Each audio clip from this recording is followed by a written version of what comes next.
샬롬, 사랑하는 성옥교회 성도 여러분, 4월 4일 화요일 고난주간 두 번째 날이자 사순절의 36번째 날이 되는 오늘 신약성경 요한복음 13장 1절로부터 17절 조금 긴 본문의 말씀을 가지고 성만찬과 세족식이라는 제목으로 함께 말씀을 나누며 또 오늘도 거룩하고 경건한 사순절과 또 고난주간을 보내시는 우리 성도님들 되시기를 간절히 소망합니다. 우리 본문 말씀 신약성경 요한복음 13장 1절로부터 17절까지의 말씀을 저와 여러분이 함께 주시는 말씀으로 같이 봉독하도록 하겠습니다.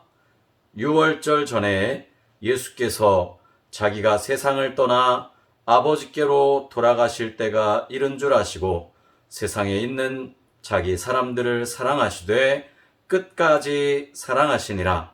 마귀가 벌써 시몬의 아들 가룟 유다의 마음에 예수를 팔려는 생각을 넣었더라. 저녁 먹는 중 예수는 아버지께서 모든 것을 자기 손에 맡기신 것과 또 자기가 하나님께로부터 오셨다가 하나님께로 돌아가실 것을 아시고 저녁 잡수시던 자리에서 일어나 겉옷을 벗고 수건을 가져다가 허리에 두르시고 이에 대야에 물을 떠서 제자들의 발을 씻으시고 그 두르신 수건으로 닦기를 시작하여 시몬 베드로에게 이르시니 베드로가 이르되 주여 주께서 내 발을 씻으시나이까? 예수께서 대답하여 이르시되 내가 하는 것을 네가 지금은 알지 못하나 이후에는 알리라. 베드로가 이르되 내 발을 절대로 씻지 못하시리이다. 예수께서 대답하시되 내가 너를 씻어주지 아니하면 내가 나와 상관이 없느니라. 시몬 베드로가 이르되 주여 내 발뿐 아니라 손과 머리도 씻어 주옵소서. 예수께서 이르시되 이미 목욕한 자는 발밖에 씻을 필요가 없느니라. 온몸이 깨끗하니라. 너희가 깨끗하나 다는 아니하다 하시니라. 그들의 발을 씻으신 후에 옷을 입으시고 다시 앉아 그들에게 이르시되 내가 너희에게 행한 것을 너희가 아느냐? 너희가 나를 선생이라 또는 주라 하니 너희 말이 옳도다. 내가 그러하다. 내가 주와 또는 선생이 되어 너희 발을 씻었으니 너희도 서로 발을 씻어주는 것이 옳으니라. 내가 너희에게 행한 것 같이 너희도 행하게 하려 하여 본을 보였노라. 내가 진실로 진실로 너희에게 이르노니 종이 주인보다 크지 못하고 보냄을 받은 자가 보낸 자보다 크지 못하나니 너희가 이것을 알고 행하면 복이 있으리라. 아멘. 여러분, 극의 한 장르 가운데 판토마임이라고 불리우는 무언극이라고 하는 극의 장르가 있습니다. 말 그대로 무언극, 말을 하지 않는 극이라는 소리입니다. 이 판토마임은요, 주로 몸짓과 표정, 그것을 통해 감정과 의미를 전달하는 연극의 한 형태인 거죠. 그렇기 때문에 손동작 하나에 그리고 눈과 입술의 미세한 변화에 온 집중을 하며 그것을 보게 되는 것입니다. 어떻게 보면 예수님께서도 십자가를 지시기 전에 이런 판토마임과 같은 모습으로 메시지를 제자들에게 또 무리들에게 전하고 계셨습니다. 예수님이야말로 가장 극적인 요소를 통해 당신의 3년간의 공생의 기간 동안의 메시지를 단 2가지의 단막극으로 이렇게 각인시킨 것이죠. 그 2가지는 바로 성만찬과 세족식입니다. 예수님이 공생애 이제 30살 이후로 3년간의 이 공생애의 마지막 시점에서 제자들과 식사하는 자리를 마련하셨습니다. 여러분, 유대인의 식사 문화는요, 우리나라와는 조금 달라서 본격적으로 먹기 전에 간단하게 손을 씻었습니다.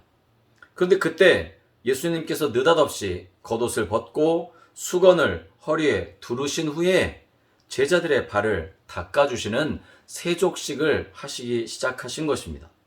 여러분, 이게 놀랄만한 일인 것은요, 세족식이라고 하는 것은 종들이 초대받은 손님들이라든지 주인들의 발을 씻겨주는 일을 하는 것이 세족식입니다. 그런데 예수님께서 직접 수건을 두르신 후에 제자들에게 발을 닦아 주셨으니 제자들이 그 문화와 풍습을 아는 제자들은 얼마나 당황했겠습니까? 왜 예수님이 이런 행동을 하시는지 아무런 이유조차 찾을 수가 없었던 것입니다. 여러분, 구약시대 그 제사의 제도의 모습을 보면요, 제사장들은 성소, 하나님의 거룩한 성소에 들어가기 전에 성막의 제단 사이에 놋으로 만들어 놓은 물두멍, 거기에 담겨져 있는 그 물에 손과 발을 씻었습니다. 왜 그들이 성소에 들어가기 전에 손과 발을 씻었을까요? 한 사람의 부정함이 성소 전체를 부정하게 만들 수 있다는 그런 긴장감과 두려움 때문에 그들은 성소에 들어가기 전에 한 번 더 자신의 손과 발을 놋으로 만든 물두멍에 담긴 물로 씻고 깨끗함으로 들어갔던 것입니다. 정결 예식이라고 표현하는 거죠. 이것이 오늘 예수님께서 제자들의 발을 씻어주시는 그 모습으로 구약의 정결 의식이 신약으로 이어져 나타나고 있는 것입니다. 그리고 이 세족이라고 하는 의미는요, 당시 유대 중동지방 먼지 많은 곳에 우리처럼 구두나 운동화를 신지 않죠. 샌들을 신거나 발이 그냥 다 드러나는 것이니 먼지가 얼마나 많이 껴있겠어요. 그러니 가정에 들어갈 때도 발을 씻는 물을 준비해주는 문화, 이건 당연한 그 초대한 가정에 환대하는 방식이었고요. 또 그렇게 물을 준비해서 발을 씻고 들어오게 함으로 인해서 한 가정에 들어오는 손님이지만 우리 가정에 있는 식구들과 같은 공동체다라고 하는 표현을 하고 있는 것입니다. 지금 예수님께서 식사 전에 제자들의 발을 씻어주시는 이 모습은요, 죄인이었던 나를 정결하게 하는 은혜였고, 환대하시면서 너야말로 내 가족이고 내 자녀이고 내가 사랑하는 자다라고 하는 사랑의 표시를 해주고 계셨던 것입니다.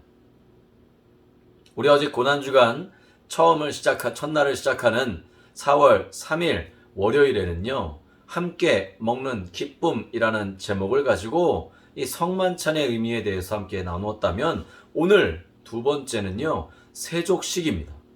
예수님의 생애를 통틀어 가장 극적으로 자신의 죽음과 희생과 십자가의 부활을 가장 짤막하지만 강렬하게 나타내셨던 것이 바로 이 성만찬과 세족식이었음을 한 번 더 강조해주고 있는 것입니다. 여러분, 성전, 교회의 기능은요, 죽은 것을 살리고 부정한 것을 정결하게 하는 것입니다. 그래서 교회에, 성전에 모이는 백성들은 모두가 다 하나님의 백성이고 한 형제며 한 자매라고 하는 거죠. 예수님이 이렇게 허리에 수건을 두르시고 제자들의 발을 씻겨 주시면서 목적을 분명하게 말씀해 주고 계십니다. 15절에 보면 내가 너희에게 행한 것 같이 너희도 행하게 하려 하여 본을 보여주셨다. 그렇습니다. 예수님이 자신이 몸소 낮아져서 발을 씻겨주며 가족으로, 공동체로, 구성원으로 불러주셨던 것처럼 너희도 그 사랑을 믿지 않는 사람들, 믿음이 연약한 사람들, 구원받아야 할 백성들, 또 신앙인들과 함께 교제하며 그 사랑을 증거하고 전하라고 말씀해주고 계시는 것입니다. 성전이 되시는, 친히 성전 되셨던 예수님께서 나를 하나님의 성전으로 삼아 주셨다는 거죠. 그리고 이런 성전의 기능을 나를 통해 또 세상에 베풀고 그들로 하여금 성전되게 하라고 하시는 예수님의 말씀이신 것입니다. 여러분, 부패하고 타락한 이 땅을 회복시키는 것, 또 정결케 하는 것은요, 그리스도의 몸된 교회 안에 구성원이 되고 하나님의 자녀이자 지체인 저와 여러분들에게 예수님께서 주신 소명이고 사명임을 기억하시길 바랍니다. 이제 오늘 이 세종 예식을 진행하시는 예수님의 사랑과 은혜를 우리가 입고 고난주간 두 번째 날을 보내며 우리도 하나님께서 우리에게 베풀어 주신 그 사랑을 기억하고 낮아져 겸손함으로 예수님과 같이 많은 사람들의 발을 씻겨주며 그들로 하여금 하나님의 성전된 그리스도의 사랑을 경험할 수 있도록 증거하고 살아가시는 우리 복된 성도님들 다 되시기를 주님의 이름으로 간절히 축복합니다. 그래서 오늘 기도하실 때요, 우리가 이 땅을 살아가는 동안 수많은 죄의 문제들과 다투고 싸우게 되겠지만, 그러나 피 흘리시기까지 싸워 정결을 회복시키시고 십자가 사랑으로 우리를 구원해 주신 그 예수님의 사랑을 기억하며 우리도 이웃과 믿지 않는 영혼들을 구원해내는 일을 위해 우리를 낮추고 사랑을 베풀며 살아가는 그리스도인 하나님의 성전 되게 하여 주시옵소서. 간절히 기도하시는 우리 성도님들 다 되시기를, 그래서 오늘 하루도 주 안에서 승리하시는 복된 날 되시기를 주님의 이름으로 간절히 축복합니다. 기도하시겠습니다. 사랑이 많으신 하나님 아버지, 감사를 드립니다. 고난주간 두 번째 날을 맞이하며 예수님께서 행하셨던 공생애의 사역을 성만찬과 세족식으로 강렬하게 우리에게 각인시켜 주셨던 것을 기억하며 제자들을 위해 친히 수건을 두르시고 제자들의 발을 씻겨 주셨던 예수님의 낮아지심과 희생, 섬김의 모습을 바라보며 우리도 그 사랑과 섬김의 희생을 많은 사람들에게 베풀 수 있는 그리스도인 되게 역사하여 주시옵소서. 고난주간의 하루하루를 보내는 우리가 그 예수님의 고난이 나의 고난이 되어 그 고난의 참된 의미를 깨닫고 주님의 사랑을 더 널리 증거하고 전할 수 있는 복된 성도 되게 축복하여 주시옵소서. 오늘도 우리와 동행하셔서 함께 하실 주님을 의지하며 예수 그리스도의 이름으로 간절히 기도드리옵나이다. 아멘.